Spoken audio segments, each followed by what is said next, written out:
Hai, bismillahirrahmanirrahim. Assalamualaikum warahmatullahi wabarakatuh. Salam sejahtera bagi kita semua. Perkenalkan, nama saya Siti Rokayah dengan NIM 2110105000602 dari Program Studi Manajemen S1 Fakultas Ekonomi dan Bisnis Universitas Pamulang. Baik, pada kesempatan kali ini saya akan mempresentasikan hasil yang sudah saya buat, yaitu untuk tugas mandiri, mata kuliah, pasar modal, dan portofolio. Yaitu pada kesempatan kali ini saya akan membahas tentang stock split. Baik, selanjutnya yaitu kita masuk ke pembahasan atau pengertiannya dari stock split tersebut. Stock split adalah aksi korporasi atau corporate action dari sebuah emiten berupa punya saham dalam rasio tertentu yang sudah ditentukan. Saham emiten dipecah dari harga yang lebih mahal menjadi lebih murah. Harga saham bisa turun karena jumlah saham yang beredar juga bertambah banyak. Dalam stock split, jumlah saham beredar meningkat sedangkan harga per lembar sahamnya turun secara proporsional sehingga total nilai sahamnya tetap sama. Di mana umumnya stock split saham dilakukan emiten yang memiliki fundamental bagus tetapi harga sahamnya terlalu tinggi. Tindakan kooperasi yang dilakukan oleh perusahaan ini untuk membagi sahamnya menjadi unit-unit yang lebih kecil tanpa mengubah nilai total investasi para pemegang saham. Di sini misal emiten sebuah perusahaan A yaitu stock split 1/5, di mana harga sebelumnya 20.000 per lembar, setelah di stock split harganya menjadi 4.000 per lembar saham. Jumlah lot saham yang bertambah menjadi 5 kali lipat lebih besar. Karena tadi kan 1/5. Misal yang tadinya cuma 1 lot menjadi 5 lot. Untuk itu di sini tadi kan 1 lembar saham 1/5. Jadi 1 lembar saham itu akan dibagi menjadi 5 lembar saham. Yang balik lagi karena tadi kan stock split pemecahan saham. Tadi ada informasinya yaitu harga sebelumnya kan Rp20.000 per lembar. Jadi dibagi 5, di mana terdapat harga barunya yaitu Rp4.000 per lembar. Jadi yang berubah harga per lembarnya saja yang berubah. Secara keseluruhan nilai di pasar tetap sama. Selanjutnya yaitu di sini ada tujuan dari tindakan stock split. Yang pertama yaitu untuk menurunkan harga saham per lembar. Dengan jumlah saham yang beredar semakin banyak, harga saham per lembar saham akan menjadi lebih rendah. Harga saham yang lebih terjangkau membuat saham lebih menarik bagi investor tentunya dengan modal yang lebih kecil. Yang kedua yaitu ada untuk meningkatkan likuiditas saham.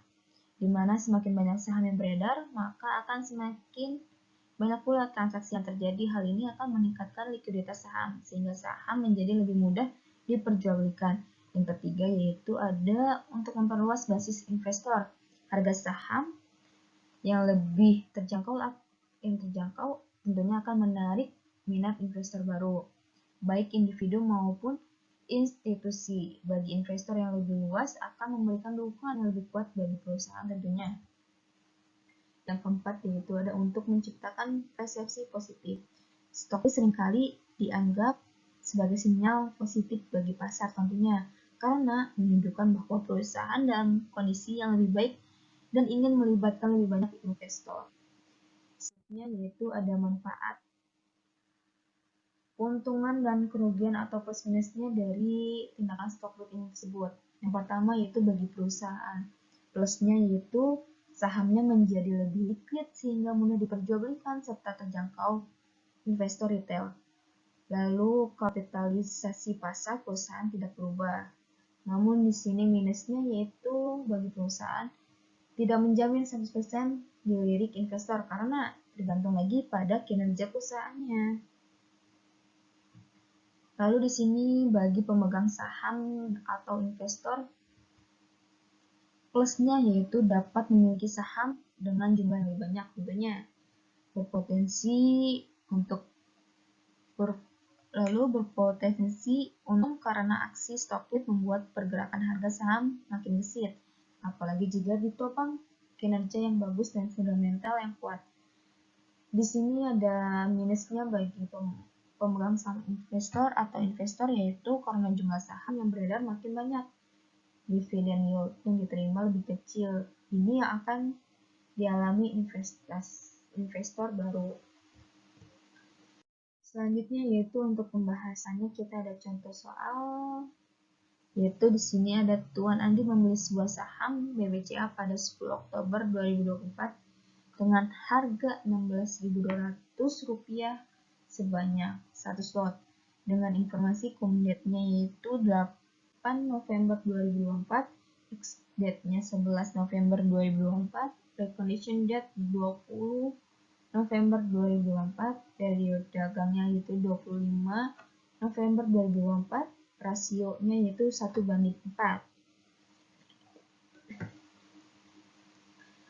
Cum-date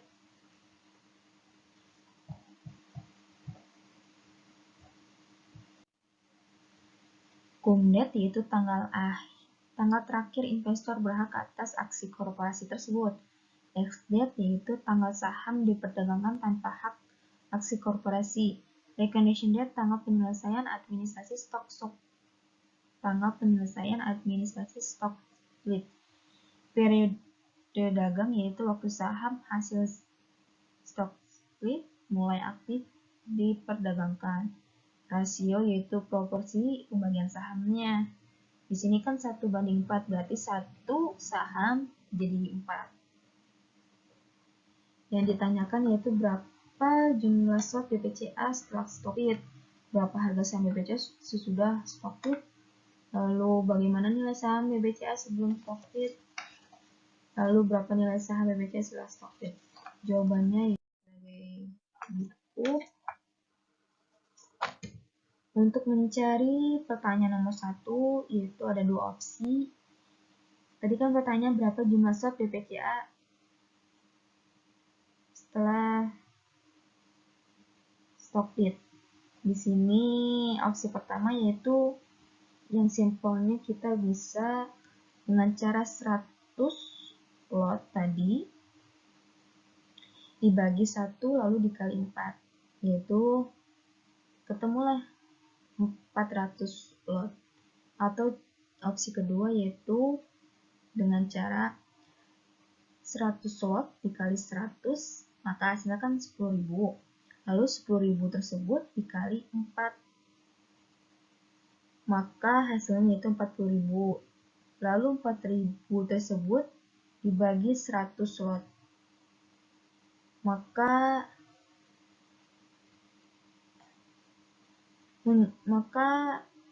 hasilnya yaitu 400 lot. Kedua yaitu tadi untuk mencari berapa harga saham BBCA sesudah stock split, yaitu 16.200 dibagi 4 dikali 1, maka harga saham sesudah stock split yaitu Rp4.050. Yang ketiga yaitu untuk mencari nilai saham BBCA sebelum stock split, yaitu dengan cara 100 lot dikali 100 dikali 16.200, maka hasilnya yaitu Rp162 juta. Yang keempat yaitu untuk mencari nilai BBCA setelah stock split, yaitu 400 yang tadi hasil ini,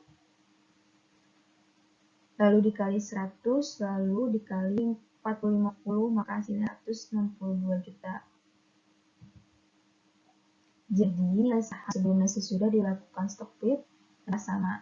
Tentunya harus sama. Kalau beda antara sebelum dan sesudah ini dan sesudah stock split, maka ada perhitungan salah tentunya. Karena kan lagi tadi pemecahan stock split tersebut hanya untuk memecah harga saham saja per lembar, tetapi nilainya tetap sama. Selanjutnya yaitu kesimpulan. Jadi kesimpulan dari pembahasan stock split ini yaitu yang pertama, stock split adalah strategi perusahaan untuk membagi sahamnya menjadi unit yang lebih kecil dengan tujuan membuat harga saham lebih terjangkau tanpa mengubah nilai total kapitalisasi pasar perusahaan. Aksi ini bertujuan untuk meningkatkan likuiditas, menarik lebih banyak investor, dan memperbaiki citra perusahaan di pasar modal. Selanjutnya itu meskipun memberikan manfaat seperti meningkatkan aksesibilitas dan memperbesar peluang perdagangan, stock split tidak mempengaruhi nilai fundamental atau intrinsik perusahaan. Oleh karena itu, investor perlu memahami bahwa keputusan investasi sebaiknya tetap didasarkan pada analisis mendalam tanpa kinerja dan prospek perusahaan, bukan semata-mata aksi korporasi seperti stock split. Secara keseluruhan, stock split mencerminkan optimasi perusahaan terhadap pertumbuhan di masa depan dan berpotensi membawa dampak positif jika dikelola dengan baik tentunya.